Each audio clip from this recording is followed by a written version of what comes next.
sole responsibility of the producer and do not reflect those of Malden Access Television, the City of Malden, or Comcast.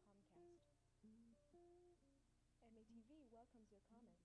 Call us at 781-321-6400 or email us at access@matv.org. Welcome, everybody, to the 22nd edition of March Madness Championship Sunday, the MNBL Championship game. I am your host, the Dudley, officially passing the torch, or the mic, however you want to look at this, to Elias Feldman, Jim Foley. Jim and I did the big dance last year. We have Sean Hickey representing the Sixers right now, helping us behind the camera. And gentlemen, Team 1 versus Team 2. This is what we all want to see. The number 1 seed Kings versus the number 2 seed Celtics. Well, this is the matchup of the year, obviously, and both these teams split their season series 1-1. The Celtics won in week 2 of the season by 16. The Kings, a big win in the end of February in overtime. So two teams very evenly matched, and they play a similar style of basketball as well, up and down, very up-tempo, and it's going to be necessary for the Celtics especially to get on the board early, I think, because the second half of their game yesterday against the Sixers was very sloppy. We're going to see if there's any carryover effect early on. Well, of course, as Elias mentioned, this is the matchup we all wanted all year. Number 1 versus number 2. These two teams have been the best all season long. Consistency is where it's been at. Shown it in the playoffs, shown it earlier on the season, and this is when it counts. The Kings are on a mission. They went to the big dance last year. They finished in 3rd. They went to the big dance last year. They lost to the team that would eventually come on to become the dynasty. It was the Bullets. So the Kings back to the big dance, 2nd year in a row. This is the only 2nd time in the Kings franchise that they made it to the big dance for 2 years in a row. They made it in the big dance in 1989, only to lose to the Hawks in the big dance. They made it to the big dance in 1990, only to lose it to the Lakers. But Chris Rogers, Glenn Higgins, the Kings are back in the big dance. Magic Revere, the Magic Man, Evans Revere, head coach for the Celtics, took over the Celtics back in 2003, 20-3. They finished in 3rd place. They went to the big dance. They went on to lose to the Pistons. The next couple of seasons, they finished in the 4th spot. They did not advance to the big dance. Last year, this team was predicted to take the whole damn thing, and they didn't even make the Madness. They ended up in 7th place. But when you talk about the Kings and Celtics, you talk about two franchises that have similar teams as last year, and as I said from the first show of Around the Rim this year, it had to come down to these two teams, number 1 and number 2, Celtics Kings. Well, a lot of veteran players, as you mentioned, on both teams. Of course, the Celtics, they have that 3-headed monster with Skane, Weiner, and of course, Mothersill. And Mothersill, for me, is really the key to this game. Yesterday, he came out. It didn't look like he was giving it everything he had. He didn't put up the numbers he's capable of putting up. And all 3 of those players averaging in double figures. Skane, the only player in the league, averaging 20 points a game. Weiner right around 15, and Mothersill at 12 points a game. So it's going to be key that all 3 of them come out, play well, and once they get in transition, they're capable of doing a lot of things. Weiner can finish with both hands, and Skane can light it up from beyond the arc. And all 3 of those players, I mean, cut you off, all 3 of those players are over 6'2". Well, on the Kings side, I was going to say down low, their big man is Steele. Steele can just, he did great in the last game. He did just, you know, in the paint, he did his thing, and I expect him to do big things in the paint today, too. On the other, well, talking about the Kings, Danny Suter, the Suter Zone, the 3-year man for the Kings, Kings Rookie of the Year. Danny Suter did not have a good game yesterday. We're going to call it the way it is. Didn't have a good game yesterday, but when you don't have a good game in the Madness, I like your chances of having a good game in the big dance. Danny Suter also just won the 3-point contest. And Suter only 12 points yesterday. I mean, we saw he played well in the second half, but he really struggled early on. And he's a guy that is really the leader of this team. He's been in the league a long time. He's capable of lighting it up from downtown. And, I mean, he's their guy that they want to have the ball in transition as well. So it's going to be absolutely essential for the Kings that Suter is on his game today. That's going to be big for the Kings, and the big part about it is his right knee. We saw his right knee get injured last game, and I think that's going to start acting up on him, especially in the second half when it counts. Okay, gentlemen, I'm hearing the whistle. I think we're going to start this pretty soon. Prediction, who you like, Kings, Celtics? I like the Celtics because of what I just mentioned. Suter is the X factor for the Kings. I don't expect him to be 100%. Celtics just have too many big guys that can take over the game. Kings, Celtics. I'm going to agree with Foley on this one. I'm going to agree. I like the Celtics as well. That 3-headed monster, I just think they're going to be too much for the Kings this afternoon. Well, in the first Around the Rim show, I did say Celtics. So if I say Celtics now, it's going to be all 3, and no one's going to give love to the Kings. What I'm going to do, I'm going to flip it up a little bit. If Suter can come out in the Suter Zone, this is his last game in the Malden Neighborhood Basketball League. If he can come out the Suter zone, Rogers keeps his head on sight, Leslie Philippe doesn't turn over the ball, and the Jolly Roger, can't forget the Jolly Roger, I like the Kings.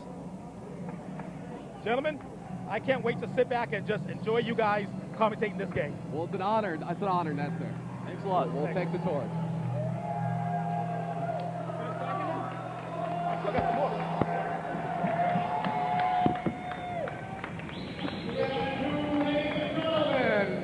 Welcome to today's championship match featuring the first place Kings and the second place Celtics for the 2007 championship of the Neighborhood Basketball League. First of all, let us introduce the complete rosters of both teams.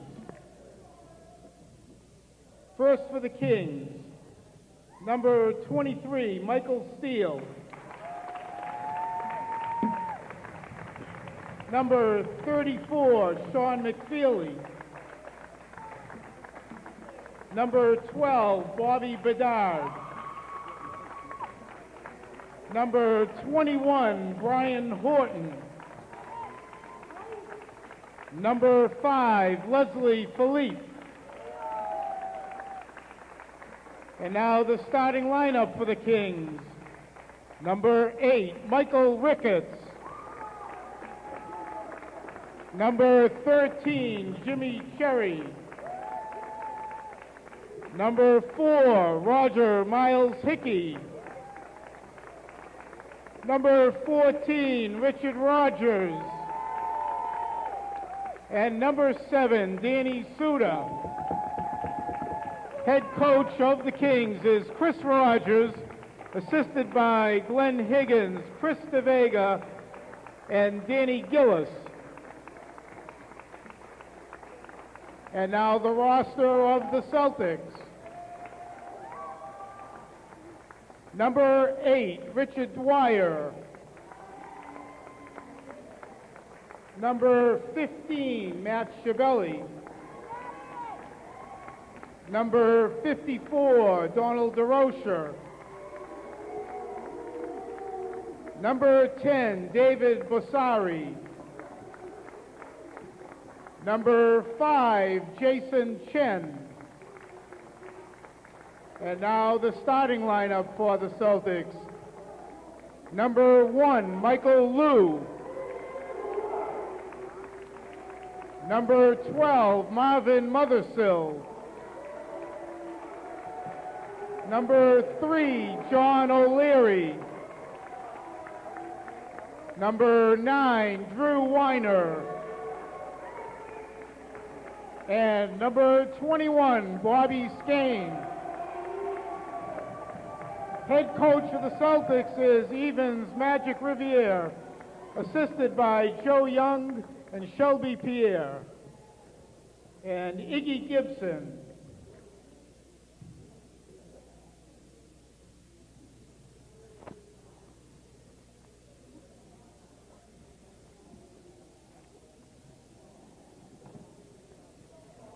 And welcome aboard, basketball fans, wherever you may be, and members of the Malden community. Thanks for joining us the day after St. Patrick's Day and another season of MNBL basketball almost in the books. But first, we're going to have to crown a new champion here at the Ferryway School in Malden, Elias Feldman, alongside Jim Foley. Thanks for joining us.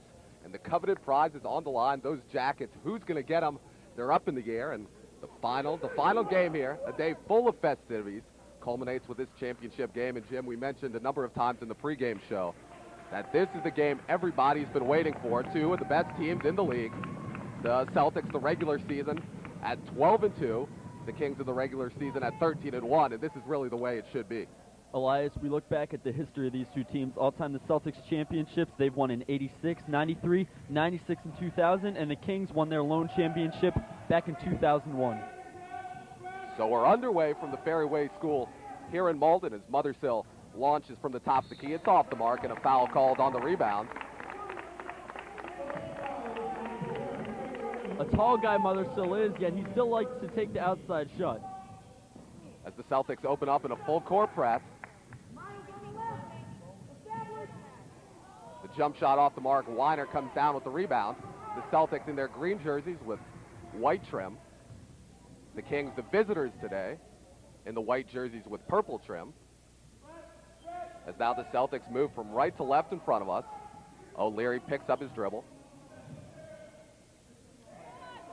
O'Leary got hurt in the last game. He ended up biting his bottom teeth through his upper lip. He ended up having to get stitches after the game. He's all set today. We look to him to stay strong. Skane can't get that to fall, and as you mentioned, O'Leary got 5 stitches to clean up that lip of his, and he has it patched up today and ready to go. He got the okay from his dad before the game. There he is with the big steal right there. What teams need to do on defense is always have their hands up and out ready to intercept the pass, and that's just what O'Leary did. And there's really no one team in this game that is the absolute favorite. I mean, both teams playing very good basketball right now. The Kings obviously have the momentum, having won 12 straight games. The Celtics have won 3 straight, but both teams playing very good ball. And I mean, we'll see who comes out with that energy early on. The Celtics, once again, in that full court press. First time these two met earlier in the season, the Celtics dominated 60-44, but as you mentioned in the last game, the Kings took it in overtime 70-64, and they are the ones, as you mentioned, with the momentum. Celtics were in first place for most of the year. They almost went undefeated until they ended up losing to the Kings and Sixers. Suda with a jump stop, tries to go glass, can't get it to fall. Ricketts can't get the putback to go in. And here come the Celtics pushing the other way. Skane with a runner in the lane, followed up by O'Leary, no good. And Rogers comes down with the loose ball. Skane now coming up the left wing on the break. And an offensive foul called that time, as Suda was a little bit out of control as he started to move towards the lane. And the Celtics defender had his feet nicely planted, so Celtics ball, and the Kings will respond right now with full court press of their own. You see Danny Suda not afraid to take it to the basket despite the knee injury.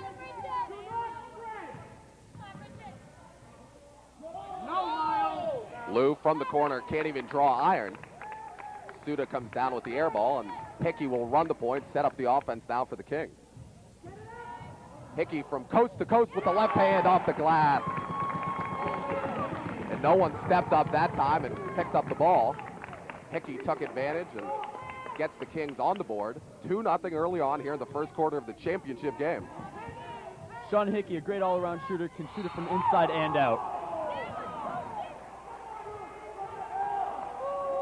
We saw him do fairly well in the hot shot contest. And a capacity crowd here at the Fairway School on their feet, ranting and raving after that whistle was blown. Certainly everybody's out to see this game. Unfortunately, we weren't able to see too many people out for a bulk of the games this season, but this is where it counts, and we're glad to see people coming out supporting these teams. Mothersell on the dribble drive, tries to go glass and rattles it home. So that's very, very key. Mothersell on the board. Hopefully that will boost his confidence a bit, and that's exactly what the Celtics need. Tie ball game at 2. He saw the open lane and took it, not afraid to take it to the basket, especially with his size. Suda casts away from downtown off the back iron. And Asuda tried to chase down his miss. The ball knocked out of bounds to the Celtics. Saw Skane there, heads up play, knocking it out of bounds off of Suda. So both teams in this full court press early on, and both teams having a tough time of setting up their half court offense. As Hickey bumps Lou, the foul is called.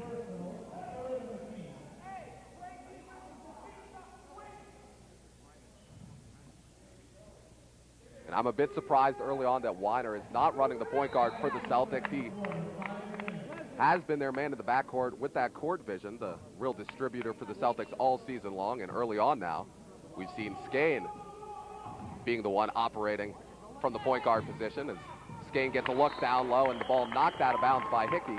A nice defensive play that time. Well, Elias, they'll probably go with a lot of looks today. I don't expect them to do just one thing all game so the Kings can pick up at it. They're trying something different to start this game, maybe try to catch the Kings off guard. Mothersell comes off the screen, dumps it down low to O'Leary. Weiner, nice pass that time from Mothersill. Good court vision and found him wide open under the basket. That's what he can do. If he's not at the point, he'll go underneath and find the open spot. Mothersill with the steal that time.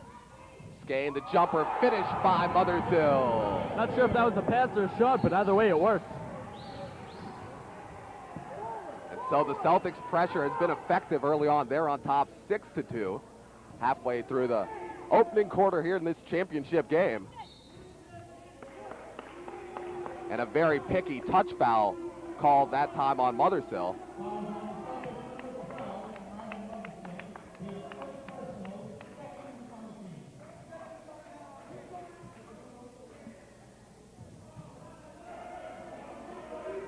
And we'll see early on how often the referees will rely on that whistle to kind of keep this game under control, because early on, very up-tempo, very physical basketball being played. And the last thing you want is the referees really dictating the pace of this game. Well, they don't want to be either, but you know they're willing to in order to keep the pace of this game going. They'll call the best game they can see, and if it's hacking and hollering all over the place, they'll not be afraid to call it.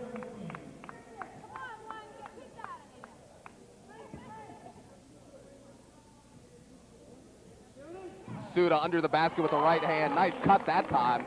And Rogers found him for the wide open look. Good job by Suda there. After the play, you saw him work at that right knee. You can tell it's bothering him already. Especially with that brace on. You can tell it's not that comfortable. Despite it keeping it in place, you know, keeping it steady, but it's got to be itching, getting in the way every once in a while, too. As Basari checks into the game now for the Celtics, replacing Lou. And as we mentioned in the pregame show, Suda struggled yesterday in the Kings' 2-point win. Suda only 12 points, 5 points below his season average of 16. He's actually averaging 16.7. As Basari tries to catch that high pass from Weiner, but the ball goes out of bounds. And Well, that time we saw Weiner running the point a little bit. So Right, they also have to understand that Basari is not as tall as they are, so they can't throw it as high. Basari's been a real key guy and a leader on this Celtics team all season long, a guy that's one of the best in the league at knocking down that mid-range jumper. So 3 minutes to play here in the opening quarter. Rogers to Ricketts from 18 feet and knocks it down. A nice surprise from Ricketts. We usually don't see him start the ball game. Ricketts just averaging 3 points a game. And Skane tries to take it all the way to the basket, but did not have control of the ball.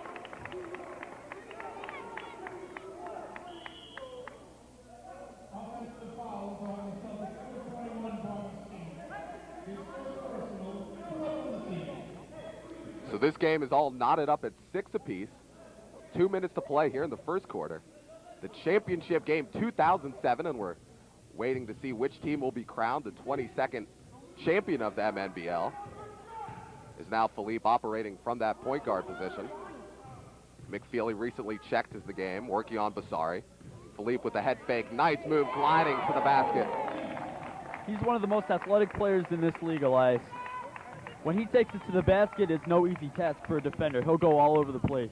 And Philippe this year a surprise named to the All-Star team, but very deserving of that. As a loose ball on the floor, Weiner chased it down and then was granted the timeout. So timeout charged to the Celtics with 1:30 to play in the opening quarter.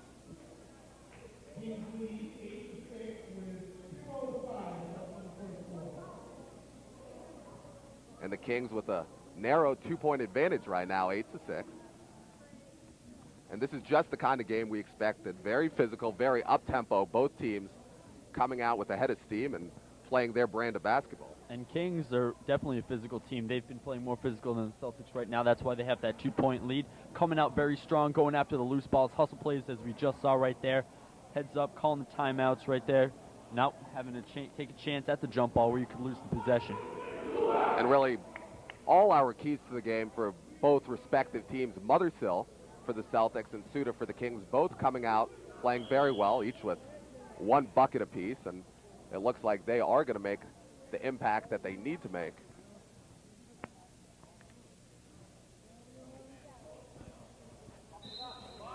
So after the Celtics timeout, Skane to inbound from underneath the Celtics basket. Weiner guarded by the much shorter Philippe, and a foul called that time. Leslie Philippe, number 5 for the Kings, the short, speedy point guard.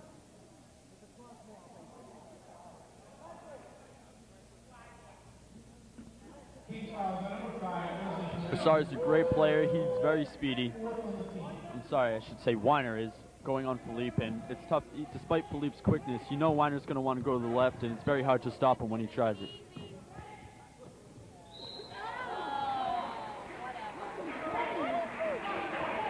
And a lot of whistles have been blown early on. It looks like they're calling an extremely tight game. They don't want it to get out of hand in any way.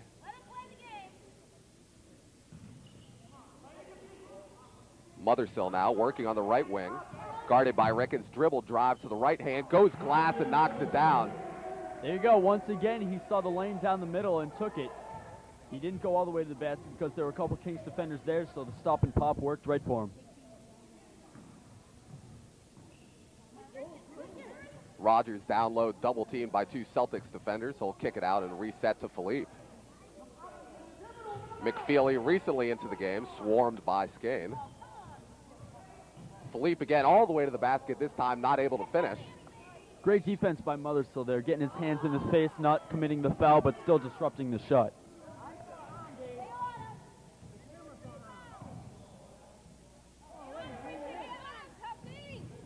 Mothersill all the way, the little runner in the lane. And Mothersill with 6 quick early points here. He's feeling it now, Elias. And Mothersill, he's the key for the Celtics. He's coming out, he's playing very good basketball right now, 10-8.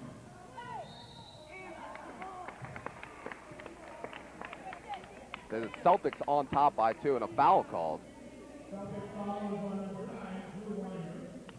The foul called on Weiner, and Weiner, a player all season long who has been prone to a lot of fouls. And he needs to be careful that he doesn't get into foul trouble early on, as Rogers from the free throw line knocks down the front end of 2 free throws. Weiner's a very physical player. He actually leads both of these teams combined with 39 fouls. As Rogers, only 30% from the free throw stripe this season, knocks down 2 free throws, tying the game at 10 apiece. Rogers picked Skane's pocket, and Skane came out of nowhere to block Rogers from behind. One of the best players in the league at blocking. Skane definitely likes to block from behind too, unexpectedly. And a nice time that job by Skane after having the ball stolen from him, not giving up on the play, giving his all and coming back and preventing an easy basket. It looks like he's a little shooken up on that play. You can see him holding his knees, walking around. A little limpy there. Suda dribble drive with the left hand, an acrobatic shot way off the mark. And O'Leary with the loose ball. Mothersill not going to give it up and takes a very ill-advised shot between 2 Kings defenders, and he hits the floor hard.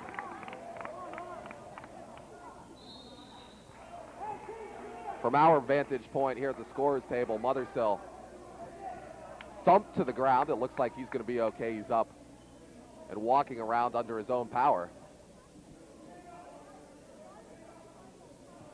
Trying to do what was working for him. They able to took it to the basket 3 or 4 times and said, hey, I'll just keep doing it until they stop me, and that time they did. And Mothersill, 6 of the Celtics, 10 points here early on, 1 minute to play in the first quarter. Wow, you can see the Kings just feeling it right now, yelling it up, feeling pumped.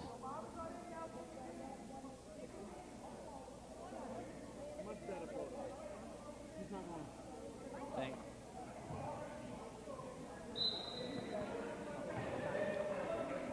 So now the Celtics drop back into that 2-3 zone.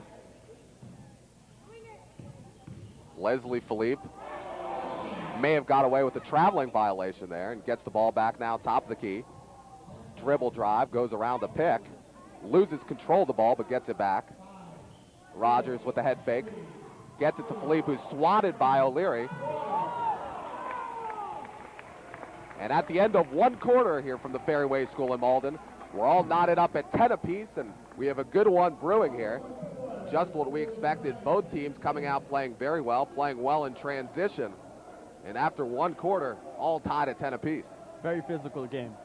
Both teams, that's why you've seen a lot of fouls, Elias, is because they've been playing very physical on offense and defense, and the refs don't want to see that. They don't want players getting hurt. We've already seen Mothersville go down hard. We saw a couple big, injuries in the last game between John O'Leary for the Celtics and Danny Suter for the Kings. The refs don't want these guys to get hurt. It's a fun time, and if they have to blow the whistles to stop that, they'll do it.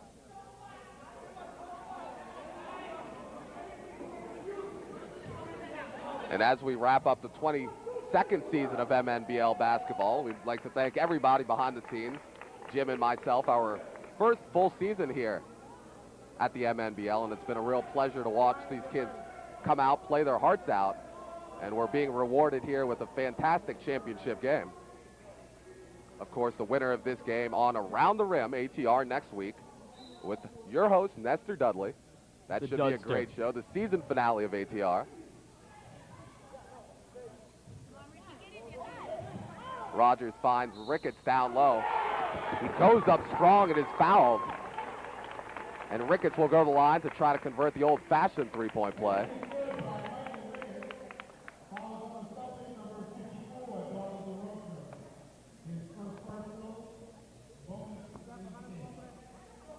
With Steele out of the game, Elias, Ricketts has taken over for that man down low who the Kings need to have. That's their style of play, finding that man. And if Steele isn't in the game, somebody's going to take over. Right now it's Ricketts.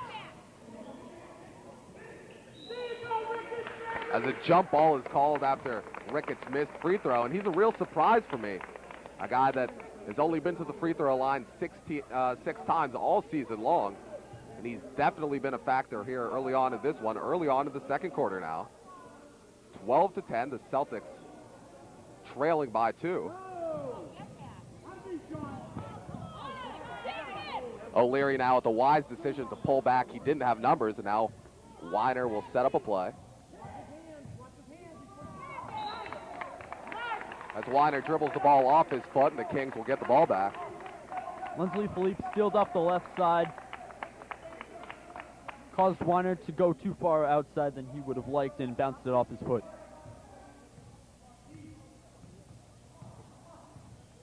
So Basari and Weiner up top in this Celtics zone defense.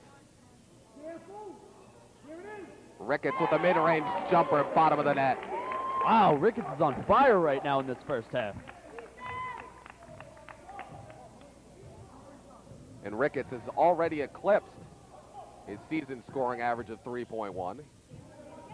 He has 6 points here early on in this one. And Philippe intercepts a cross-court pass by the Celtics. Pushing the other way, coast to coast, not able to finish. The second chance try doesn't go as well, and Weiner comes out of the pack in the open floor.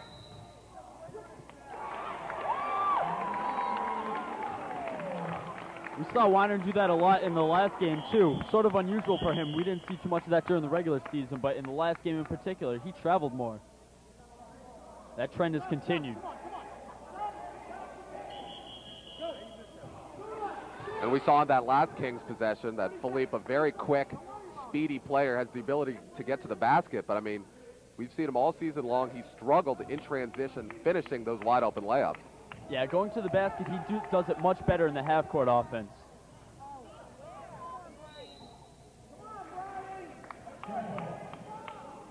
As Brian Horton checks into the games for the Kings, immediately on the floor and tied up by DeRocher, so they'll jump in the circle.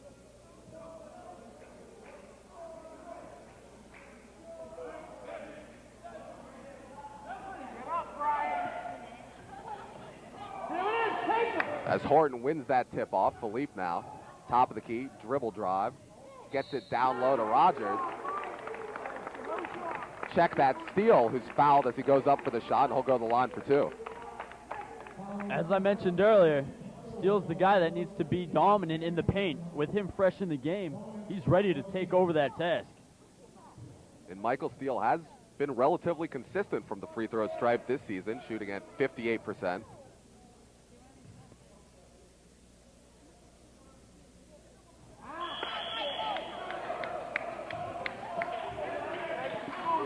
As Shibeli checks into the game now for the Celtics, a guy that was injured for the majority of the season. He's come in the final few games here in the opening round of the playoffs and has made an immediate impact. Another guy off a very deep Celtics bench. That's one of the strong points on the Celtics. All their players can be playmakers at the right time, whether it be a starter or not.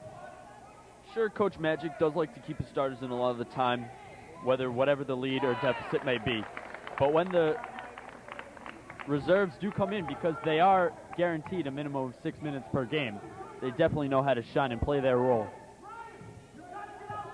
And that's one advantage both of these teams have, why they've been able to stay healthy, keep energized players on the floor. They both have very deep benches. As Skane launches from downtown and hits.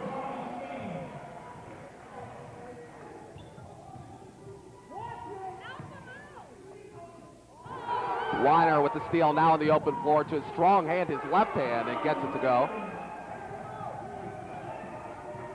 Great job by Weiner reading the pass before it happened.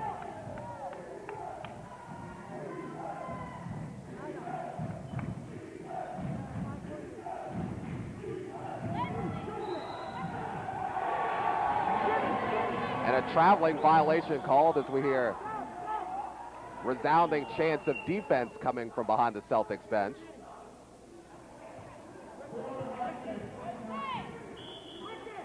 As Danny Suda, the Kings leader on the floor, checks back into the game.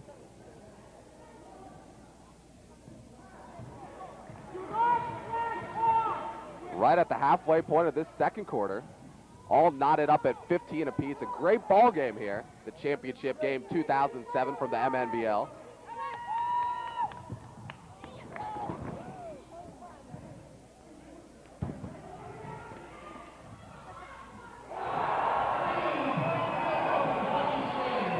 Skane knocks down another three as Sherry went flying into the scorer's table. Suda with the dribble drive, blocked from behind by O'Leary.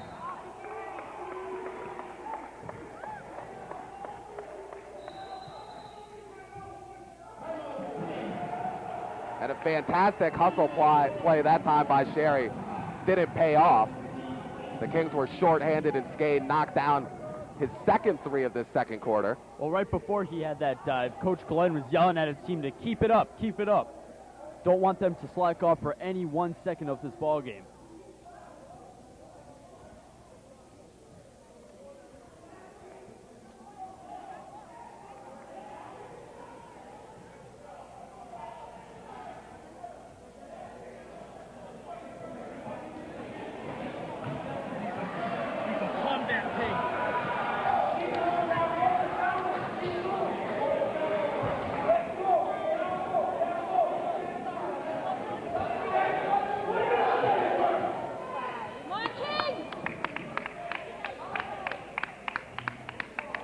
Both teams break from their timeout huddles. We'll see who can finish strongest here in the second quarter and have that momentum going into the half.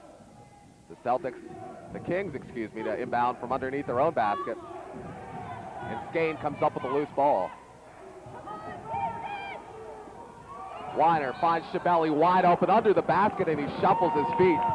Perhaps a little too excited that time was Shibeli, who had a wide open look under the basket.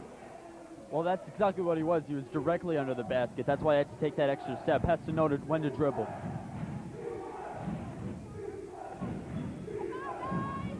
Rogers finds Suit on the right wing.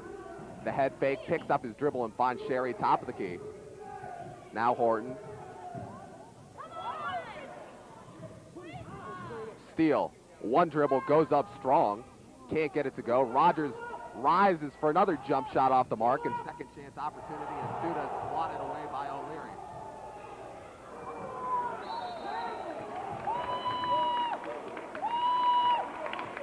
Emmanuel's upset at that. Who's that? Excuse me. Shibeli's upset at that call, but anytime you fall to the ground with the ball and move, that's a travel. And 5 second chance opportunities on that last possession by the Kings. Now Steele with a bunny hop, another block shot. And And here comes Weiner. The Celtics have numbers. And an errant pass that time from Weiner. Mothersill had trouble catching the ball. And 2 minutes and 40 seconds left to play here in this first half.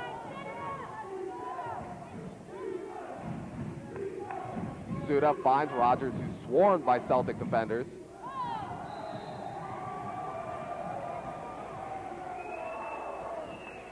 Steele fell over trying to get the pass, thought he was fouled.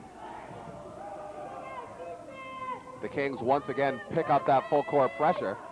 The Celtics have a tough time getting across the timeline and turn the ball over. Taking a bit of a page out of the Celtics book, we saw that they can play the full court press exceptionally. Horton with the head fake, the little teardrop off the back of the rim, and Skane skies for the rebound, now pushing on the fast break. Skane picks up his dribble, finds Weiner across court. Weiner with an aggressive move, flips it up and in, and one. This is his time. He's stepping it up for the Celtics. He knows he needs to give his team the lead, and that they have. They're up 5 now. He can make it 6 points. And Weiner that time with the nice head fake, got his defender up in the air, and then rose up and got it to fall nicely with the right hand.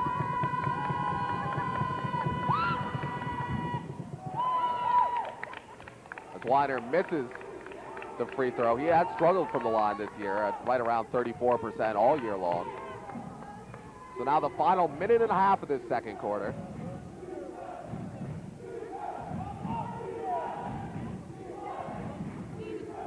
Good ball movement now from the Kings. The floor is spaced very well as Suda from the elbow finds Steele. The ball rattles out, and Sherry down with the loose ball. Kings had 3 guys in the paint ready for that offensive rebound. And a lot of second chance opportunities for the Kings all afternoon long. The Celtics have not done a good job of boxing out of the defensive end.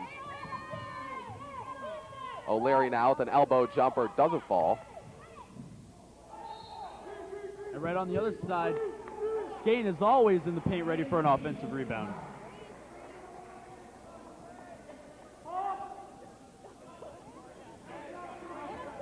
Looks like Steele hurt his elbow. That was Rogers, who now comes out of the game gasping for air. Rogers, yeah. It looks like he may have had the wind knocked out of him for just a moment. As Suda steals the inbound pass, and a very smart play that time, throwing the ball off O'Leary, and the Kings will retain possession.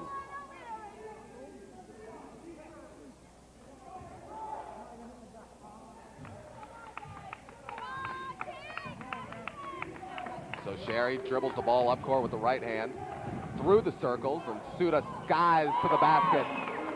Very nice aggressive moves that time by Suda, who had no problem getting straight to the rim.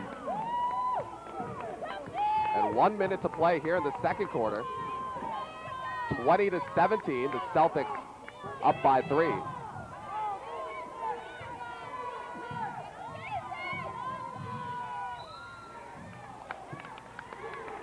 That possession, Kings were swarming all over Skane. They know he can put up the points, and they don't want him to do that. They're going to have to dish to the other players. Unfortunately for the Kings, all those other Celtics on the floor know how to make a basket. So O'Leary now at the free throw line for the Celtics. O'Leary, one of only a handful of players over 50% from the free throw line this season, right at 55.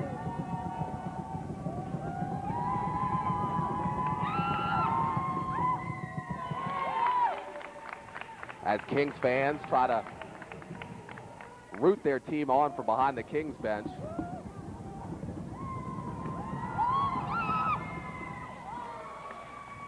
O'Leary gets 1 of 2 from the line. And now under 1 minute to play here in the second quarter. A 4-point advantage for the Celtics.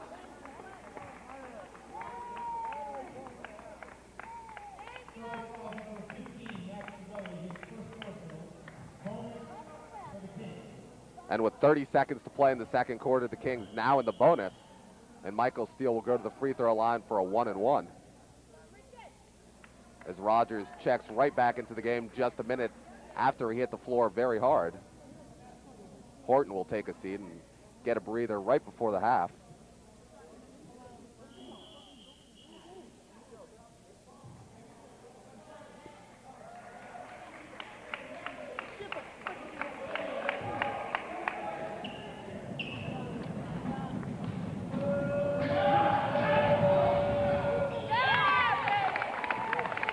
Steele converts on the front end of a 1-and-1. I was hearing on the Kings bench that Rogers might have actually got a shot to the gut rather than hit the elbow. So Steele with 2 very big free throws cuts the Kings deficit to 2.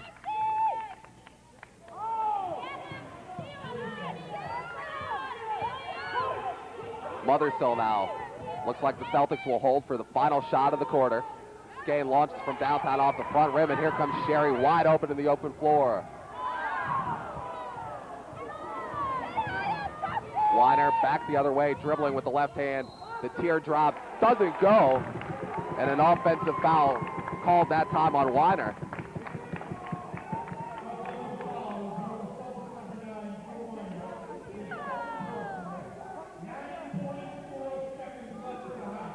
So 9.4 seconds left in this first half. The Kings with a chance to tie or take the lead going into halftime. 4 seconds now. Suda on the drive. And he's fouled. So Suda will go to the line with 2 seconds left in the second quarter. And the foul called that time on Mothersill. That's his second personal foul.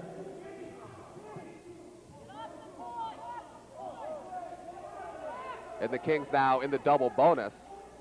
So Suda will have 2 free throw attempts.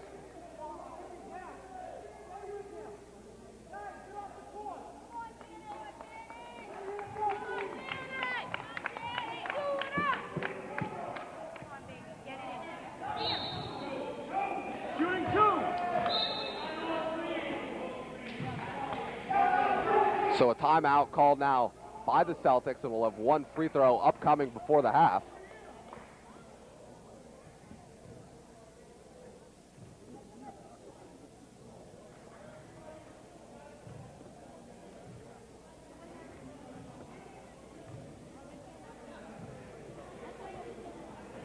So the Celtics up by 2 points right now, and we have a really great game brewing here.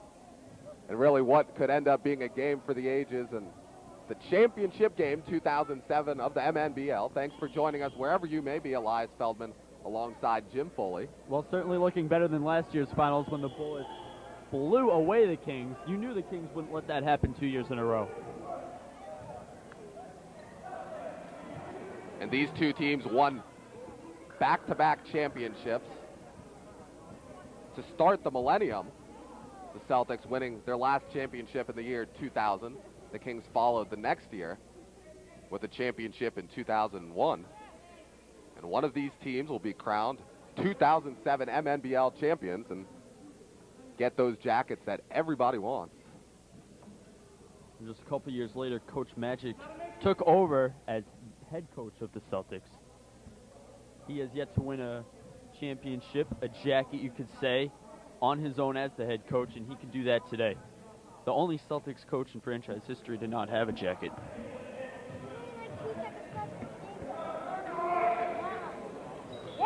So Suda cuts the Kings deficit to 1 point. DeRocha with the long baseball pass as the horn sounds, and at the end of one half, a 1 point advantage for the Celtics, 21-20.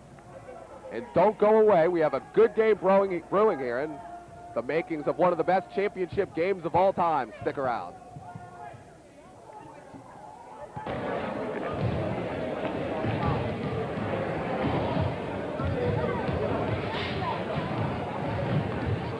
I got it.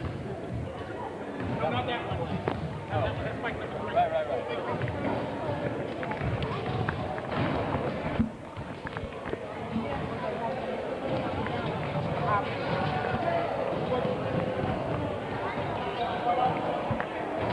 You mind taking left? How me to switch? Or dude.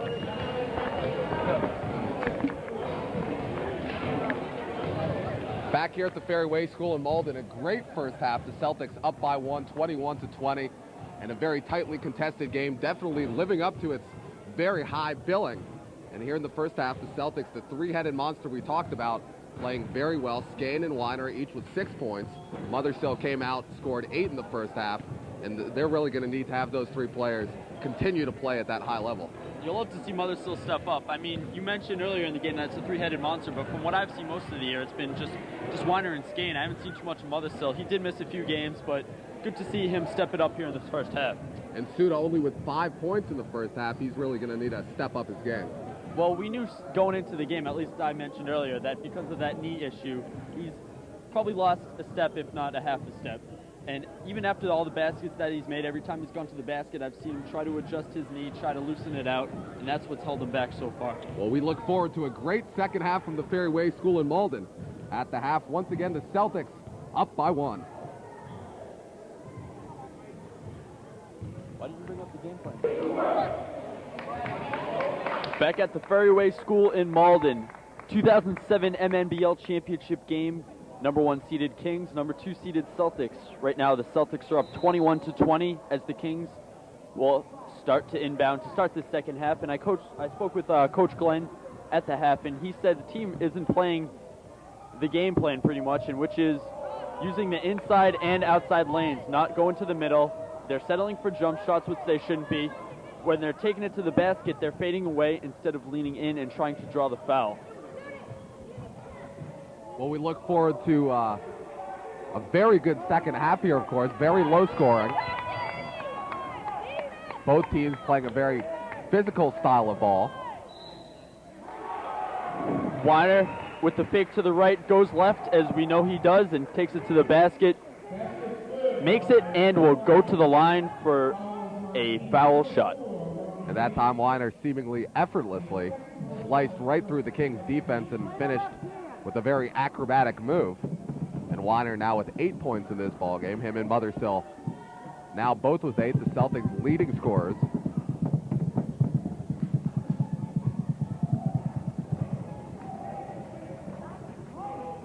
A little confusion on the court. The refs weren't sure if it went in, but it certainly did.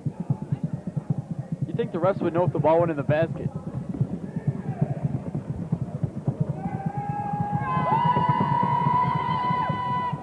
Completes the old-fashioned three-point play, extends the lead, 24-20. Danny Suda directing the offense for the Kings here. Jolly Roger left side. All alone, instead will give it up. Shot is good. Bobby Bedard. And Bedard that time on the baseline. The Celtics tempting him to take that shot, not coming out to defend him. Here's Bedard again. Mothersille disrupts the shot. And when you hear Mothersille's footsteps behind you, naturally you get worried. He's a guy that can sky high. He's a big jumper. And Mothersille that time definitely disrupted the shot. Gain with 2 points.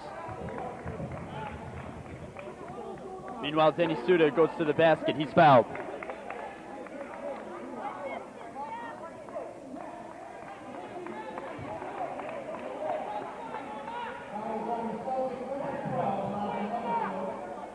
Before the shot, they'll inbound from underneath the basket. And a big foul that time called on Mothersille. Called with his 3rd personal foul here early on in the 3rd quarter. That's big. Right now, if you're the Kings, go right at Mothersille. Try to draw that 4th personal foul right away. Ricketts can't convert.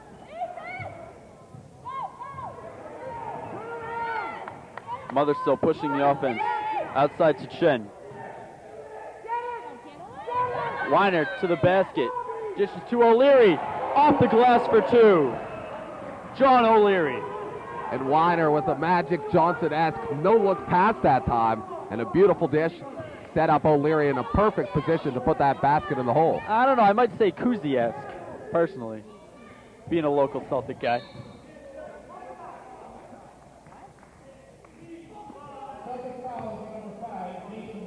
I know you're from the West Coast, so you're prone to say Magic. I do have a built-in bias, which I do acknowledge. But it's a good mix. Jolly Roger to the basket. Floater goes. Nice touch.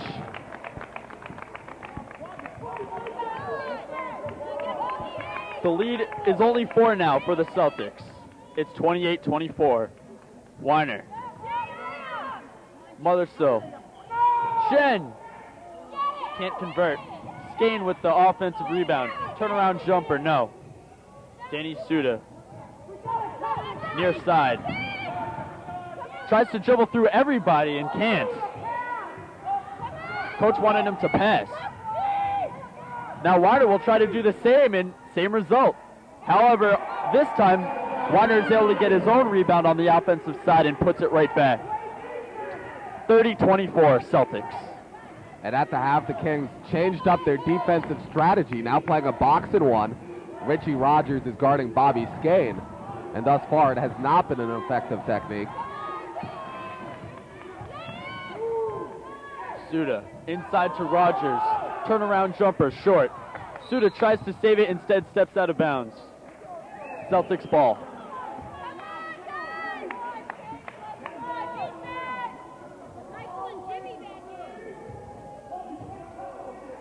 Kings settle back on defense while Weiner takes his time coming up court. Mothersill drives baseline, throws it away.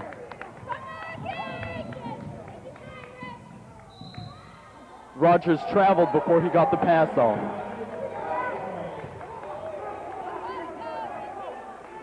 And a very late whistle that time, but the referee did make the right call.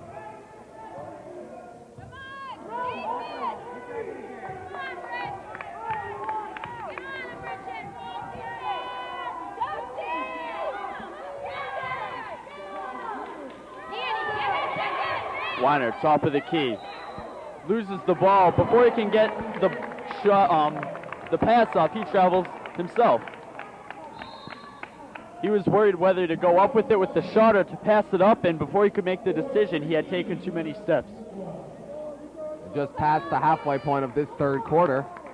Coming out after the halftime break, it appears as if Weiner is taking the Celtics' fate into his own hands. He's been very aggressive early on in the third quarter, getting to the basket and finishing strong with the left hand. Weiner, a couple of big baskets here early on in the second half. Weiner, one of the league's leaders in scoring. He has 92 pointers coming into this game. You know he can take over from inside the arc.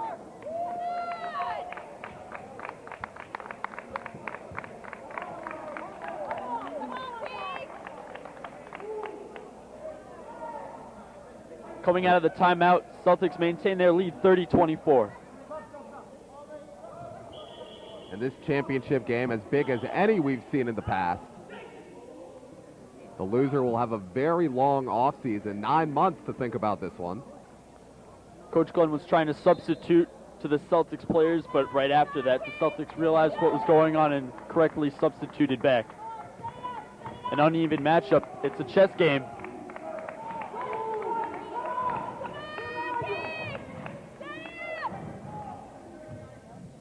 Sherry, top of the key, looks for the inside pass, instead has to give it up to Suda. Sherry again looking for the inside. Suda gives it up to Rogers. Rogers wants to put it up, gets the roll. Rogers, a very aggressive move inside, and the Kings are going to need him to step up big. Rogers, a big physical presence down low, and he's someone that's capable of putting up points in the paint. And obviously a much higher percentage shot that time from Rogers. 30-26 Celtics. Green team with the ball. Weiner. Left hand, no. Ball goes all over the place. Up to the Kings. Suda left side with Skane in his face. Can't convert. But the cleanup does go for Rogers. And Rogers, a good job that time of not giving up on that fast break. He followed the missed shot by Suda. Now the Jolly Roger intercepts the pass. Suda this time goes right. Skane, lead pass to Weiner, coast to coast. Layup is good. 32-28. Kings down by 4. They have possession. Kings look to go inside again. About 4 or 5 hands in his face. Now Skane pull-up jumper.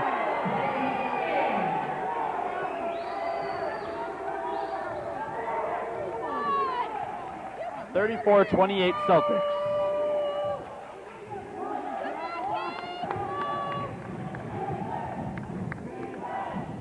Duda takes too many steps, but actually, the foul is called. Foul call on the floor. And every time it looks like the Celtics are going to pull away a little bit, now up by 6, the Kings show their resiliency, and Rogers has come up big with 2 baskets here in the waning moments of the third quarter.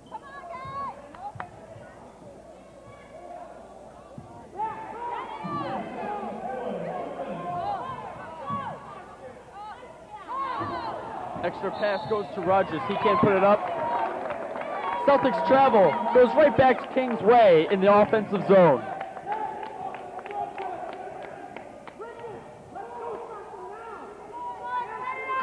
Coach Glenn wants Ricketts to step it up right now. He did it. He showed what he can do in the first half. Now he does it exactly what he needs to do in the second half with that shot right there, cutting the deficit to 4.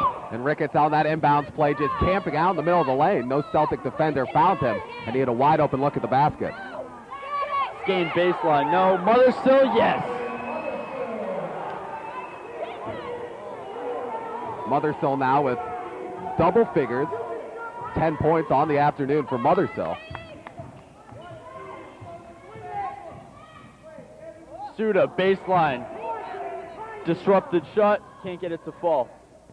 Kings extend their pressure, but Dwyer breaks the plane. Now O'Leary to the basket. Strong move doesn't fall. O'Leary with the offensive rebound, rejected by Hickey, but he's fouled in the act. And good effort that time by O'Leary. Second and third chance opportunities. He's rewarded with the trip to the free throw line.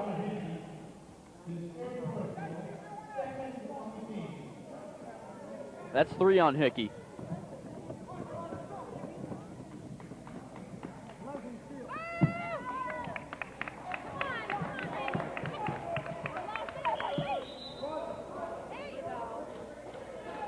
Double substitution for the Kings. In comes Philippe,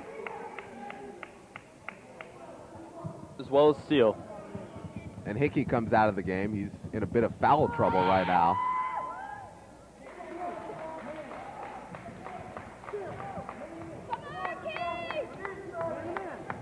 And now with Philippe back in the game, he'll run the point.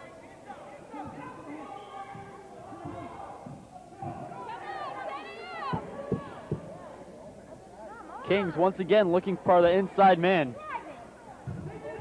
There's Steele. Right hand, no good. Lead pass. Picked off.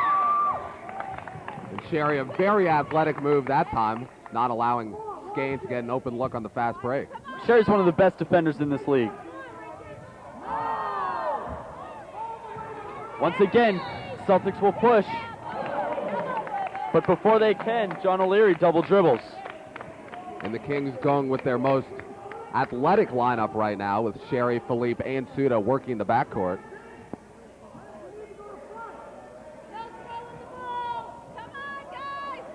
Not to take away from their 2 strongest men inside, and Rogers as well as Steele. Great inside turn by Steele. Right as he got the pass, it was perfectly placed by Suda. He threw it to him to the outside so he could quickly turn in. And a good entry pass that time. Steele caught the ball in a position to make a very good move on the lower block. A silly foul right there. As time was winding down, Skane put up the long ball, and Rogers fouled him. And Skane shot that from beyond the arc, so he'll be at the line for 3 free throws. And the Kings bailed out Skane that time as time was winding down in the quarter, only 6 seconds to play.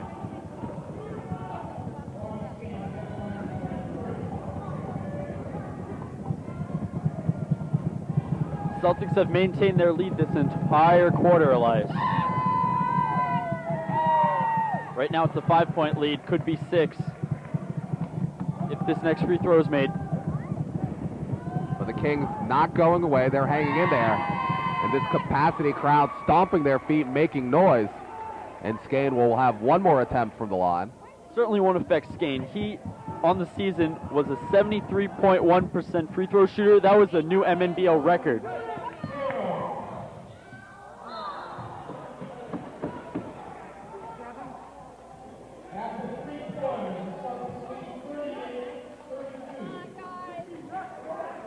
Three quarters down, 1 to go. Celtics up by 6. And that's the Celtics' largest lead of this ball game. The Celtics have kind of been around that 6-point advantage the entire third quarter. The Kings not going away, however, and we look forward to the best fourth quarter of the season. Two teams going at it, two teams vying for that championship jacket. And this is what everyone has been waiting for, coming down to one quarter. The two best teams going at it head-to-head. And this is real exciting.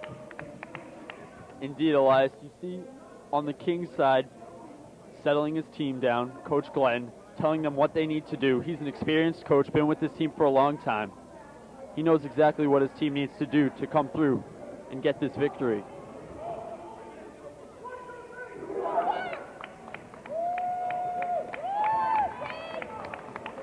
And who on that Kings roster right now will step up?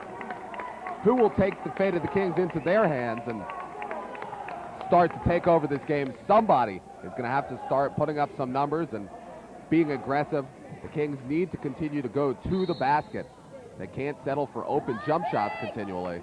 They need to get to the rim where obviously the shots are of a much higher percentage. Mothersill behind the back to Dwyer. Intercepted by Sherry. The speedster settles and takes the layup.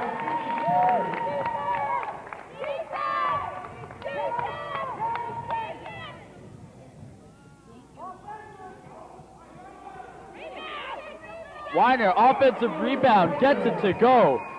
One of the best offensive rebounders in the league, shows what he can do. And now Weiner joins Mothersill. Two Celtics in double figures.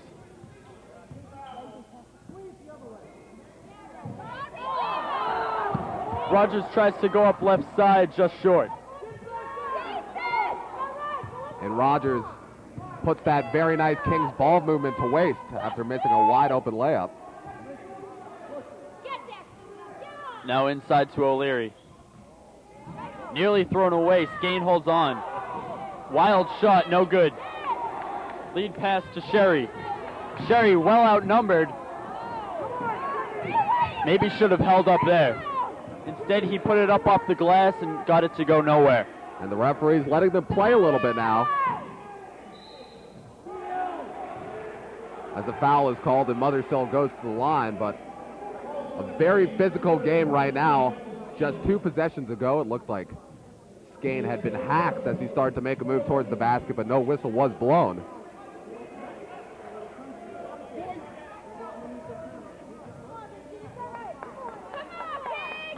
Mothersill 38% from the free throw line this season. Michael Liu now checks back into the Celtics. We haven't seen him play too much this second half. He got fresh legs. Watch out, Kings.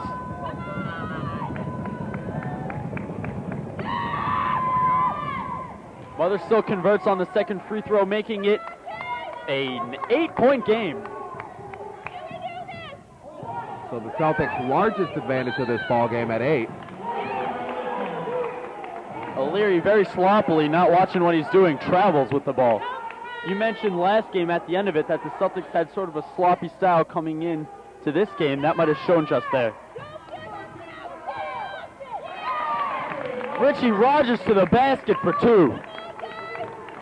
And both Rogers and Steele playing very big right now. Both of them have shown that they can do anything they want around the basket against this smaller Celtics team. Ball goes all over the place. Celtics come up with it. Skane, baseline.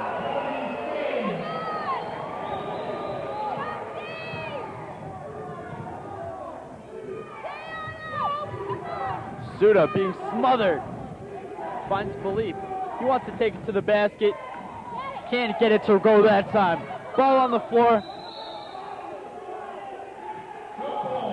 Jump ball.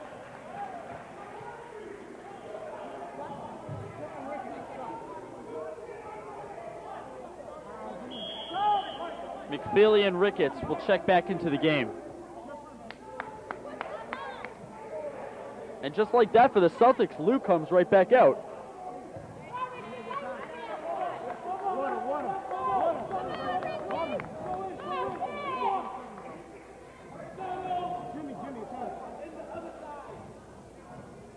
(44-36) Celtics, fourth quarter, 2007 MNBL championship. Suda from beyond the arc. Suda not able to silence the crowd that time. Suda needs to try to get to the basket. That's where he's most effective. Weiner tried to go up with it on the right side. Still used his left hand. Didn't work. Ball goes out of bounds. Celtics retain possession.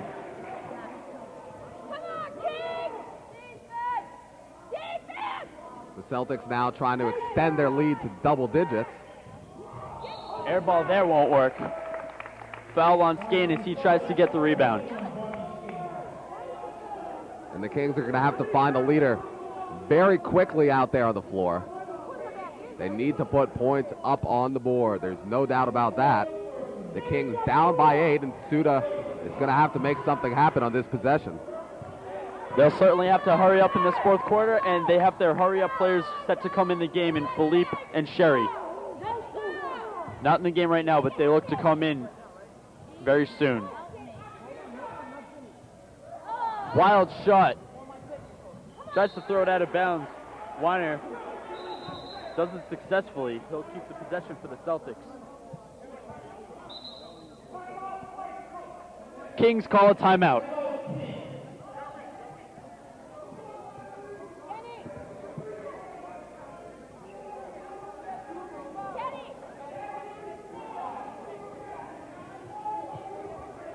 So while the Kings call a timeout, the Celtics will also have time to settle themselves. You see DeRozier.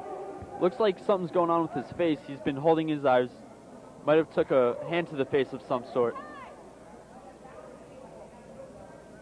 But Celtics are taking control as we thought they would, Elias. And the Celtics finally have a little bit of padding right now with an 8-point advantage. And if you're the Celtics, this is the point of the game where you want to slow down.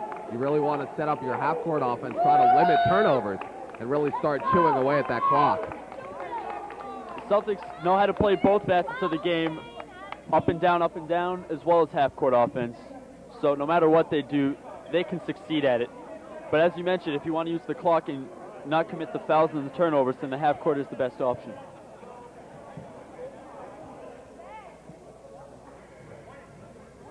Kings will have Steele, Rogers, Suda, Philippe, and Ricketts.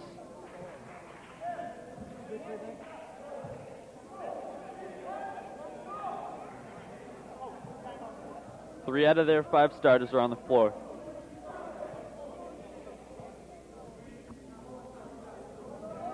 And for the Celtics on the other side, it's O'Leary, Skane, Weiner, Lou, and Mothersill.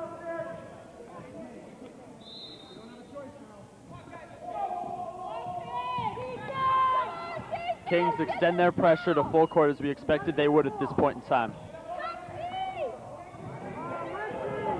Skane very speedy to the basket. Mothersill finds him, and they go up for the layup. And the Celtics, with their largest lead of the game, up by 10. Rejected by Mothersill.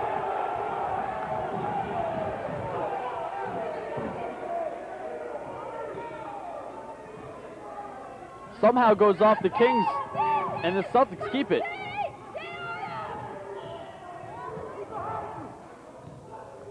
Mothersill wants to take it himself, throws up a wild shot, doesn't draw the hack. O'Leary picks off the pass. Lou maintains possession for the Celtics. Now he wants the lead pass ahead to Mothersill. Right hand goes! It's a 12-point lead for the Celtics halfway through this fourth quarter. And Mothersill, a tall, lanky player with 12 points. He's really been the difference maker. That's a lot of contact now on the floor. Weiner commits the blocking foul.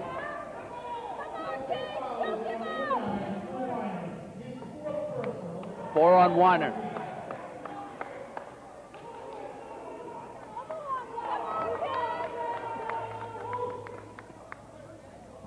Both Kings coaches trying to urge their players on, trying to look for that extra boost of energy from someone.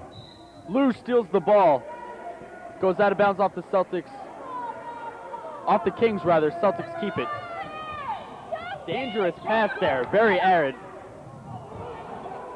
Steele maybe not ready for the pass. Gives it up. But here's Philippe. Floater goes. Philippe just snatched it out of Lou's hands that time. And a big basket for Philippe, trying to stop the bleeding a little bit. Game three-pointer. Tremendous. Celtics bench goes wild. And Skane, as he fell to the seat of his pants with a huge trifecta. 51-38. Celtics lead. Under 4 minutes to go in the 2007 MNBL championship game. And who's going to be cutting down the nets? It's looking like the Celtics.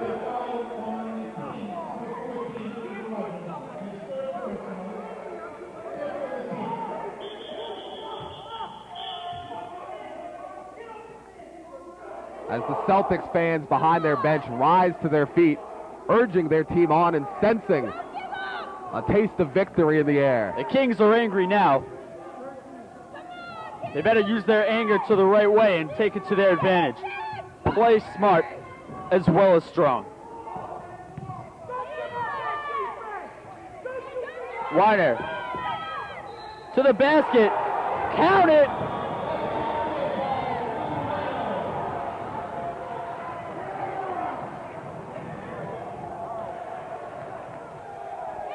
And Weiner, Skane, and Mothersville really showing their leadership ability out on the floor today. All three of those players have brought their A game. As a bit of scuffling going on now down in front of the Celtics bench. Coach Glenn is all the way down on the Celtics side.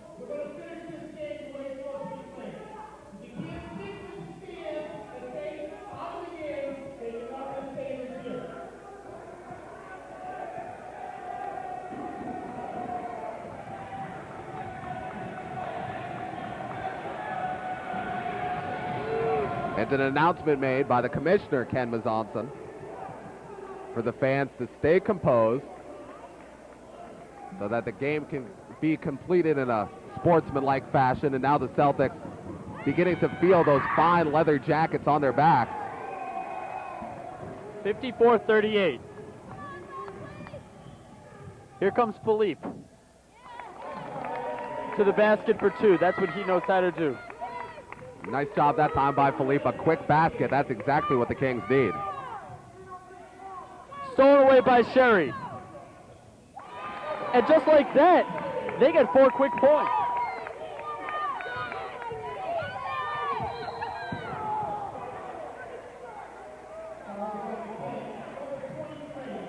Steele picks up the foul in the backcourt.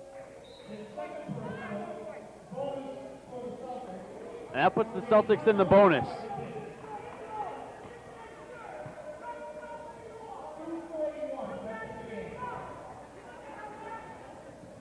So with 2:40 to play in this contest, the Celtics will have the chance to really lock it up from the free throw line now in the bonus. Every single foul, they'll go to the stripe for a 1-and-1. And a lot of screaming and shouting, a lot of barking going on in the middle of the Kings huddle. Trying to be injected with a little bit of energy here. Down by 12, and the Kings need fast baskets. They're going to need some steals. They're going to have to force turnovers. And that full court press is going to be the way that the Kings are going to have to go about doing just that. Sherry needs to be the guy to lead that full court press. He's their best defender. And once again, the Kings with their most speedy lineup out on the floor right now, trying to get some steals, trying to force turnovers. And if you're the Celtics, once again, you want to burn the clock, you want to slow down, and get the ball in the hands of your playmakers.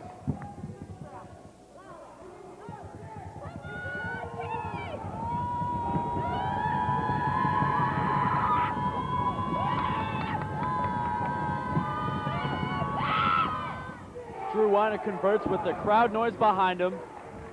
With that made free throw, he'll get a chance at another one.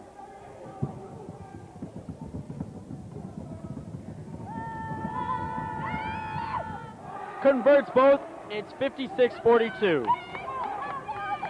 Celtics lead. Philippe again to the basket. Tries to go weak side. Rogers with the offensive rebound. He is fouled. And that's favorable for the Kings that the clock stops.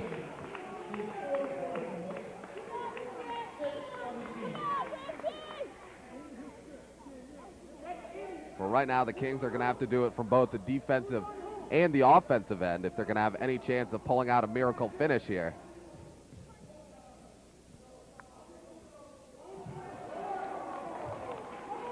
Well short, maybe the nerves are starting to get.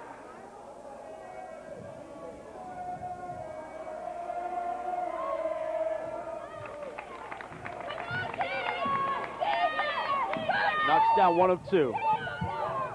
Here's the pressure by the Kings.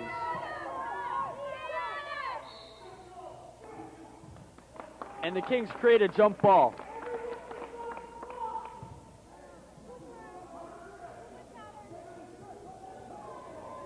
Steele and Skane to jump.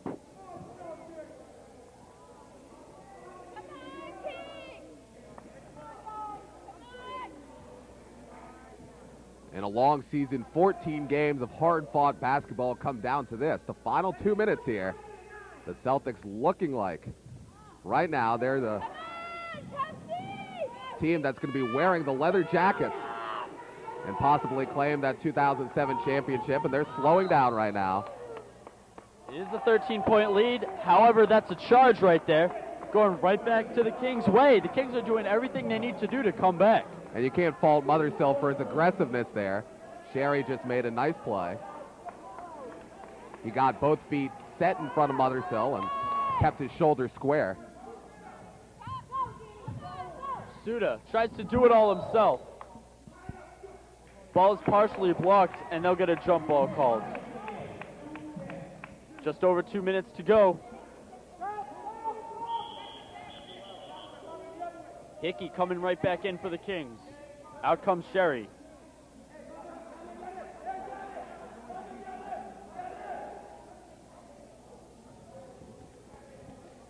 Mothersille and Suda will jump.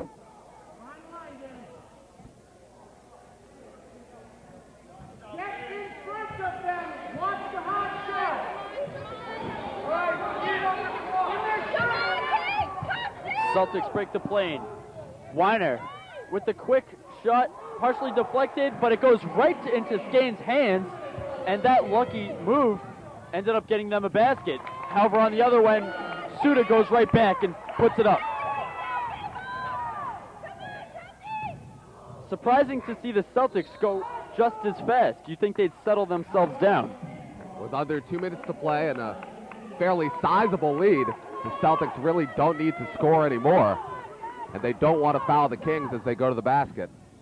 Suda beyond the arc, partially blocked out of bounds. The Celtics want to continue to make the Kings make a living from the perimeter, and it's looking more and more like the Celtics may be the team that reigns over the 2007 MNBL season. 58-43 Celtics. Stolen. Skane, right-handed. Basket gets them to 60. It's a 15-point lead now. Philippe nearly loses it. Saves it to Suda. Suda puts up an arid shot. Now the Celtics will run. Lou with the fresh leg puts it up for two, and the foul.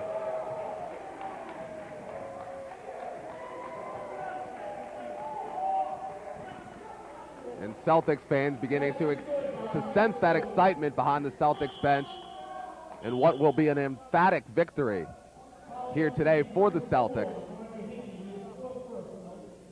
And the Celtics now, barring a miracle, will be the new champions of the 2007 MNBL season.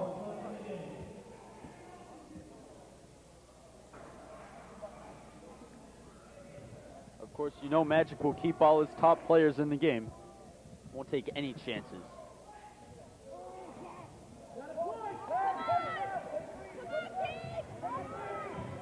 Hickey, three-pointer. Offensive rebound to Rogers. No.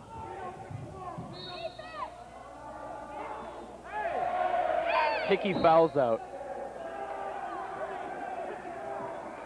And that's a technical foul, taking your shirt off before you get to the bench. Just digging yourself deeper. And Hickey obviously upset, obviously frustrated, but you can't lose your composure. And what looks to be a very long off-season upcoming for the Kings. Visions of a championship slipping away.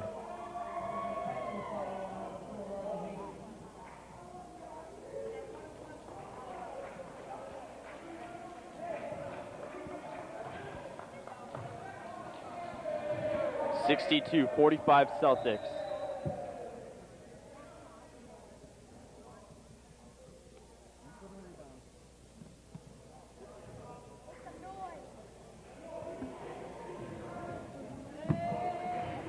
Approaching the final minute of the 2007 Malden Neighborhood Basketball League Championship game.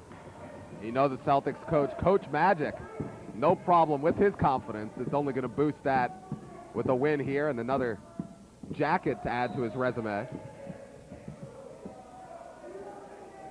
Magic, of course, this will be his first championship as a head coach, but he did win a championship in 2000 with the Celtics, their last championship win, but he wasn't an assistant coach that season. He wasn't on a Celtic coaching squad at all. He was on a Lakers coaching squad. Oh, excuse me, check that. Coach Magic was not on the Celtics that year. He was with the Lakers. This, however, will be his first championship as a head coach.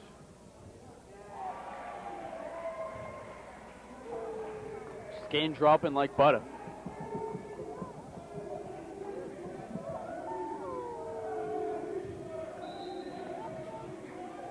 Misses the second, but Celtics will keep the ball.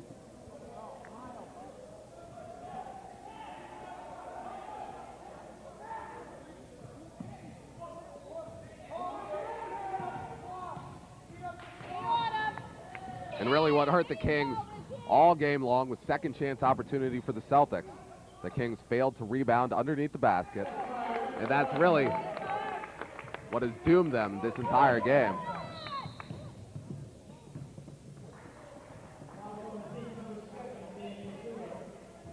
Suda commits the foul. It's now a double bonus.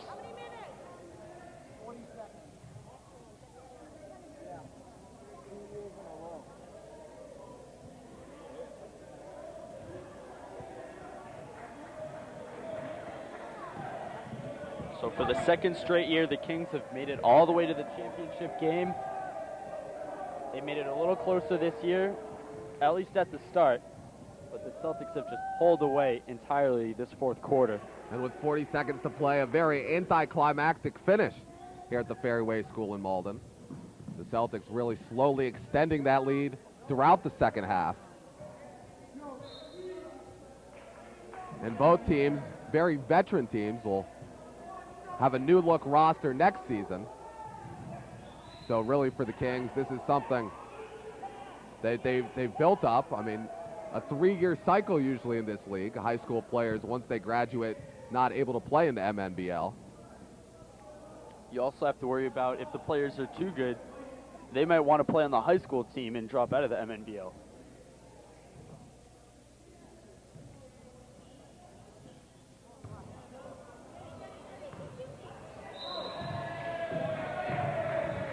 The long pass, Cherry tries to save it, but instead it goes out of bounds, right back to the Celtics. 64-47, 17-point lead for the Celtics. DeRozier, a three-pointer, goes long. Suda for the Kings. Three-pointer is off the mark by Horton. And the Celtics now will have the distinct pleasure of getting up on that ladder and slowly cutting down the net. in what was a near perfect season for the Celtics. Whistle blows before time expires. Still about 4 seconds left in the championship game. And the Kings did win the division title this season. But there's no way you can really call them favorites in this game. Very evenly matched teams, but the Celtics have shown that they prepared better. They had a game plan coming in, and they've adjusted since the last time they played the Kings. Definitely shown many different looks this game. Kept the Kings on their toes. And the Celtics playmakers really have made all the difference in the world. Skane, Mothersill, and Weiner, all three in double figures. Duda makes the front end of the 1-and-1.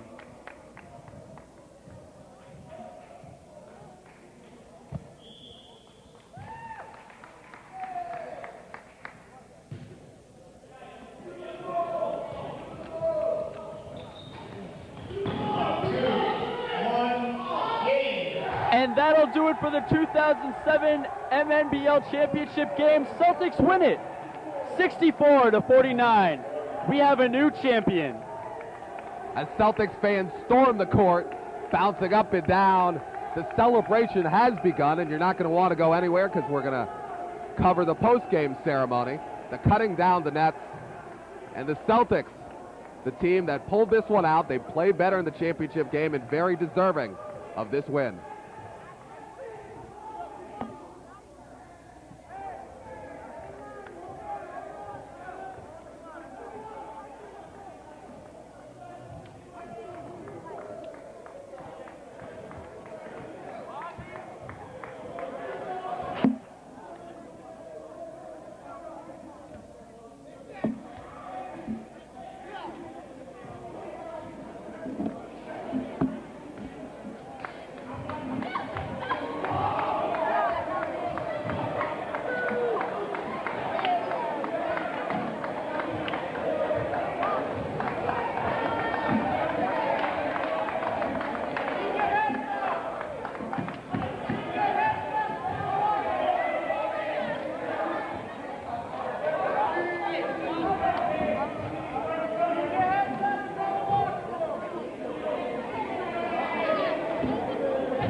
Joined now, after a big win for the Celtics, the 2007 champions of the MNBL, joined by Drew Weiner, Bobby Skane. Congratulations, gentlemen. How does it feel to be the new champions?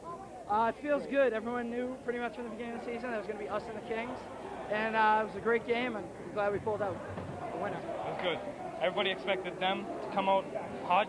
They have a better team than us, but we played better as a team and came out on top. Bobby, what was your game plan heading into this game? Just play tough and play physical. Is that what Coach Magic told you guys? Well, he said not to play King basketball, play Celtic basketball. That's what we did. You guys definitely did play as a team. And Drew, it looked like you came out the outset of the second half. You were much more aggressive. You got to the basket 3 or 4 times with a couple of quick buckets.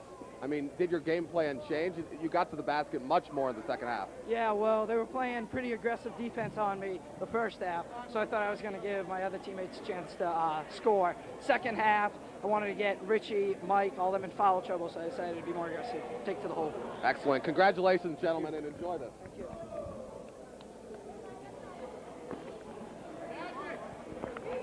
Thank you.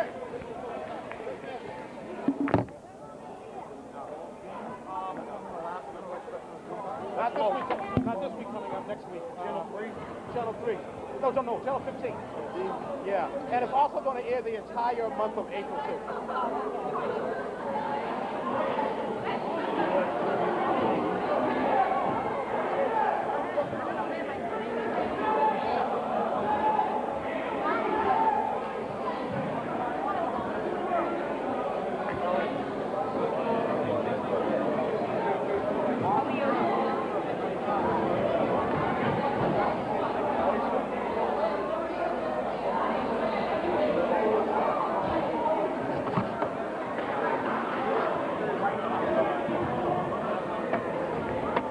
Once again, the final score, Celtics 64, Kings 49. And this was the game that the entire city of Malden wanted to see. They wanted to see Team 1 versus Team 2. Everybody said ever since the start of the season that it was going to come down to the Kings. It was going to come down to the Celtics. And the first half, you couldn't ask for a better first half. At the end of the first half, the Celtics were up by 1, 21-20. In the second half, we've seen what the Celtics have done all season long, put in the press, extend the lead, and then proceed to have fun. Skane hitting the long-distance shots, dropping it like it was butter. Drew Weiner playing tough down the middle. And Marvin Motherskill scraping the skies, redirecting shots when he wasn't blocking them. But when it was all said and done, the Emerald Green will hang their 5th banner, the first banner under head coach Evans Revere, the Magic Man, continuing the streak of every head coach that the Celtics have had. They have one banner to their name. 1986, the inaugural year of the MNBL, Ed Nazaro was the head coach for the 86 champions Sixers. In 1993, Gipper Nally, or Don Nally, who is now the head coach for Malden High, kept the banner in 1993. In 1996, Chris Frenny was the captain of the ship for the Celtics. In the year 2000, it was Cliff Williams who was the head coach. And here we are, 2007, the Magic Man, Evans Revere, coach of the Celtics. Now joined by the winning head coach, Coach Magic of the Celtics. Congratulations, your first championship as a head coach in this league. You must be feeling pretty good right now. I'm feeling all right. I just want to tell everybody the work is done. We came out here, we did our thing. That's what happened. It's definitely a 14-game regular season. You get 2 playoff games. It's a long season. Oh, it's a long season. You made it count. So long. The worst part about it is the finals, because you so hurt, like emotionally, everybody's out of control. I'm trying to tell my kids to stay focused, because the focus is what's important. If you stay focused, then you don't fall into the crowd and all that jibber jabber. Well, you've done a great job getting your players to show up all season long. We've seen some of these teams not have a lot of depth. We saw the Sonics last game in their playoff game. They only had 7 guys with them. What have you done to keep your players showing up all season long? I threaten them with suicides. I tell the kids, hey, listen, you want to play as a team, you want to play and have fun. If you wanna build from here and into next year, you just gotta show up. You gotta be dedicated, and we gotta be able to rely on you, and that's what we do. And in this game, I mean, your 3 leaders really stepped up. Mothersill, Skane, Weiner, all having double-figure performances. I mean, what did you tell them before this game? Because those were the 3 guys we said in the pregame show they needed to make the difference in this. Well, I told Mothersill what he had to do is first show up to the game, because we had a lot of games that he didn't show up. He had to show up. Second, he has to play team ball. Sometimes you got to let yourself go and play around the team. Bobby, you don't have to tell Bobby anything. This kid calls me all summer long. He's on the court when there's snow outside. He's on the court when it's sunny outside. He works hard for it. To me, he's my MVP. And Drew's unconventional. He can jump off the right foot and make a layup with the left foot. I don't know how he does it. He's just unconventional. The kids, they work hard, they earn it. Well, finally, just one last thing. We like to see respect in this league, and it was good to see Coach Clyde coming over here, showing you some love. Guys were able to shake hands after the game. That's what it's all about. I've been through the trenches with him. I've been through all the battles with him. So, they're giving me the love that I gave them when they had their chances, So we just showing each other love. It's a small family. MNBL is a small family. It's only about 8 teams, so we can only do what we can do, Well, now it's your chance, and it's your time to shine. Congratulations, Coach. It's the least I could do. Thanks, guys. See you guys. Going to want to stick around. We have the cutting down the net ceremony coming up in just a minute.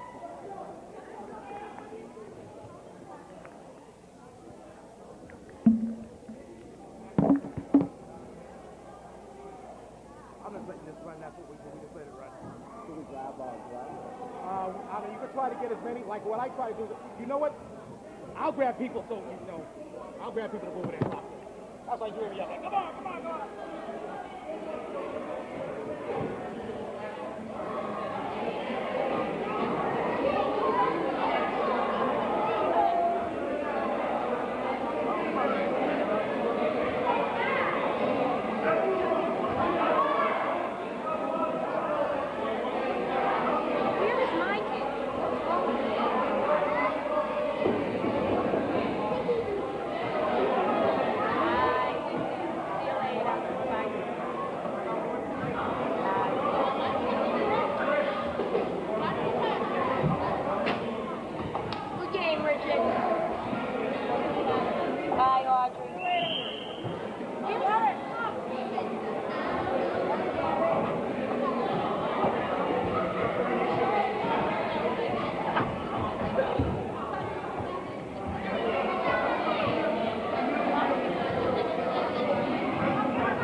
I'm happy. Hey, what? I can't. I'm not happy. I wish that was us cutting down that. What? I can't root for two teams. I can't be a Laker and a Celtic. Who's second place? Hey, I didn't say you first. I just said you're not thinking it's the Lakers. We can celebrate. We'll get some more players. We'll get some more Celtic players.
We bring in Mike Lou, Joe Young, members of the Celtics team and champions of the MNBL this season. You feeling good about this one?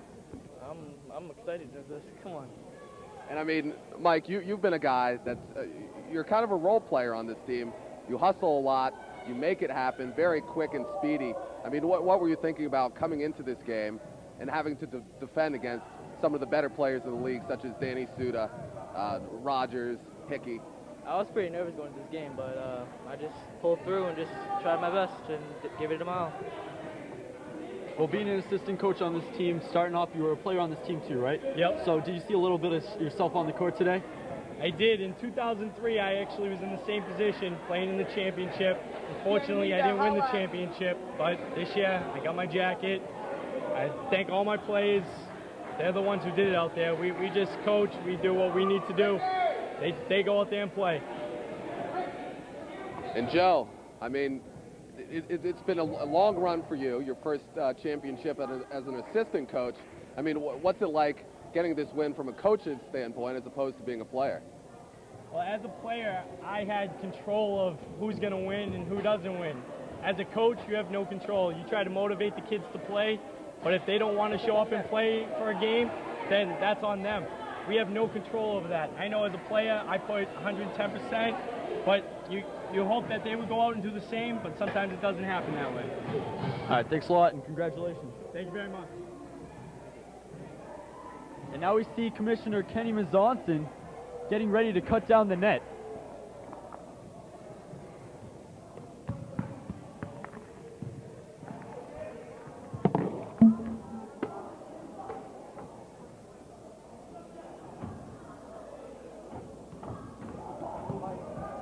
Oh, no. They interview you.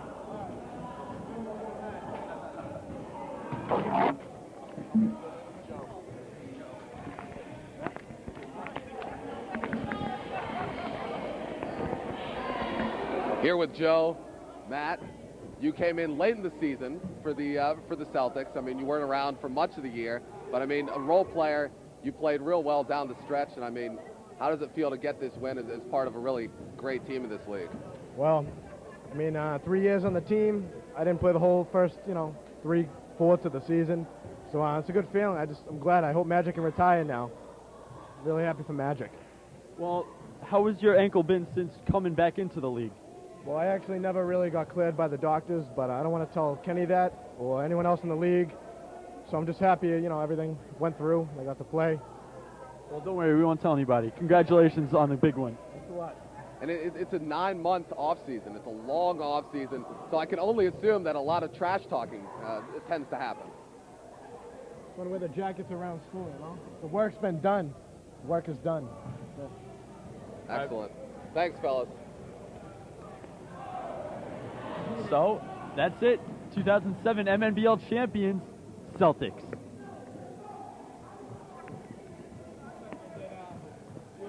We always interview Kenny last, so we'll interview him last. He'll cut that down, we'll interview him, and that's it. don't think we're going to get any Kings to talk.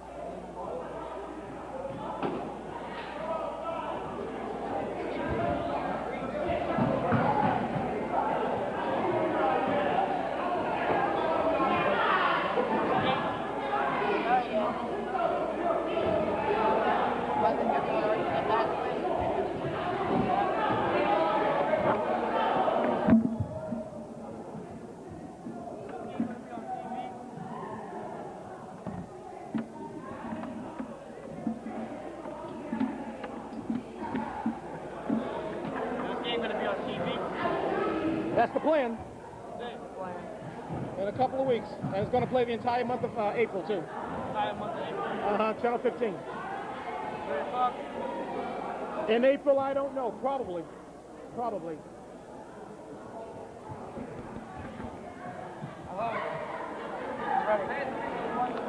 Once again, the Celtics are your 2007 20-07 MNBL champions. They will hang their 5th banner in franchise history.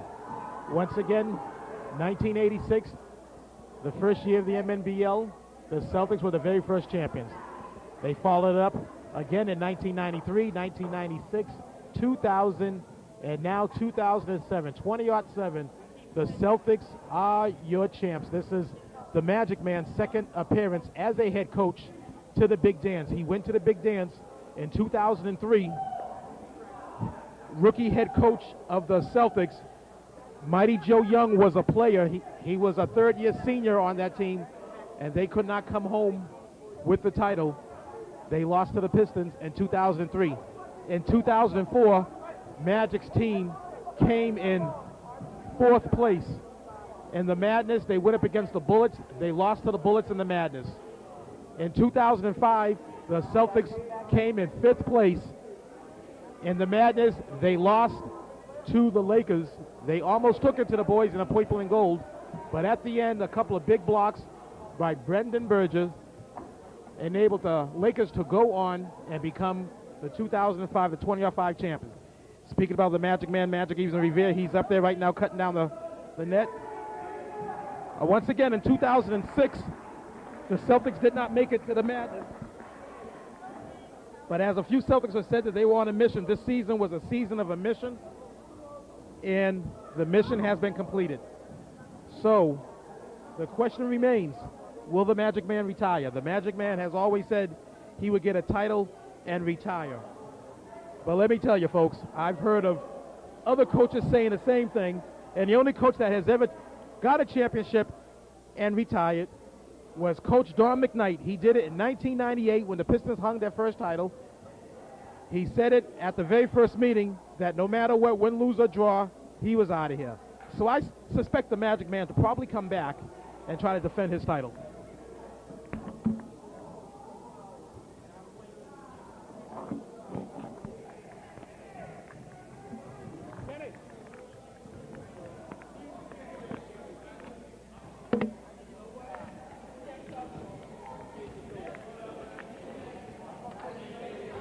This will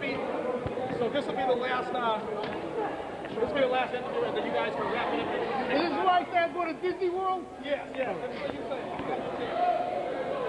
We bring in now Ken Mazalson, the man that makes everything happen behind the scenes, MNBL commissioner. Another fantastic season in the books, 22 years, and we capped it off tonight with a really fantastic ball game. I was very pleased with the effort of both teams. There was a lot give and take between the two teams during the season, off the court, and you could tell just by the intensity of how they were playing how much this game meant to both teams, and they left it all out on the court. I congratulate the Kings for a really terrific, valiant effort. They had a great season. It's the first time they've come in first. And to the Celtics for winning it when they had to. I congratulate them on winning the championship, but also conducting themselves, with good sports, too. There was no funny stuff at the end of the game. And Kenny, over these past 22 years, how have you seen this league develop and mature? I think that we found a niche in the city. You know, I don't know. We're good to see the Candy Hawks next year. See you later. Okay, take care, Javon. You know, when I started the program and basically didn't know how many teams we're going to have, how many coaches we're going to have, you sort of play it 1 year at a time, and you don't know how it's going to develop or whatever. But at some point, it became a fixture in the city. The kids start talking about it in the fall. They look forward to it during that time, and it's created a lot of lasting friendships, rivalries, good sportsmanship. It's become a very important factor in the city of Malden. We have, you know, support from city councilors, school committee people, parents. You saw what the stands were like today. It was just a terrific outpouring of support for the program, for the kids, and I can't be happier than, you know, to see that kind of stuff. You know, I'm not taking the credit for this. This is, you know, good coaching. My coaches do a great job. This is kids putting in a great effort and getting some parents to come support their efforts too. So. And it's really only fitting that the championship comes down to the two best teams of the league. And the beauty of the MNBL is that it could be two other teams next year. The rosters will be overhauled. It will be a new look. And I mean, we can only look forward to the 23rd year of the MNBL.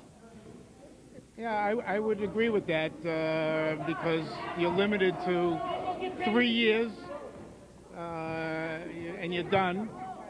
It's not like, you know, you can have a 10-year veteran on your squad. And so kids graduate and leave, and the draft balances teams.